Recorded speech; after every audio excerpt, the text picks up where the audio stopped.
পেঁয়াজের বাজার সম্পর্কে কিছু বলেন আপনি। এবছরে পেঁয়াজের বাজার সম্পর্কে কিছু বলার মধ্যে রুচি নেই। জি জি। কারণ কৃষক যে দামে সার ওষুধ এবং পেঁয়াজের বীজ, পেঁয়াজের চারার যে দাম গেছে, জি জি। সেই অনুপাতে পেঁয়াজের বাজার এবছর কৃষক পুরোটাই ধরা।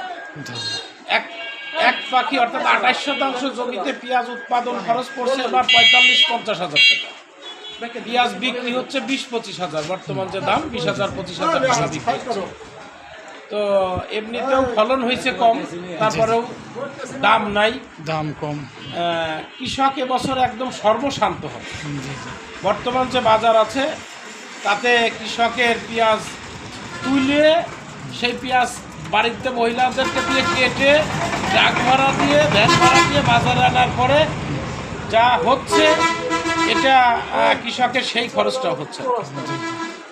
নিয়ম হলো যে এই সময় একদম পিক আওয়ার, এই সময় পেঁয়াজ রপ্তানি আমদানি বন্ধ করতে হবে। পেঁয়াজ আমদানি বাইরে করতে হবে, বাইরে 3 মাস অথবা 4 মাস 3-4 মাস বন্ধ করতে হবে। তা নাহলে কৃষক এদেশে নিরুৎসাহিত হবে, পেঁয়াজ আগামীতে আর লাগাবে না, আগ্রহ থাকবে না। এত লসে তো কেউ কৃষিকাজ করবে না। জি জি। ছেড়ে দিবে, কৃষিকাজ ছাড়বে, অন্য ফসল করবে, কিন্তু পেঁয়াজের ঘাটতি হয়ে যাবে দেশে। জি জি জি। এই জন্য প্রত্যেকটা মিডিয়ার থেকেই কিন্তু সরকার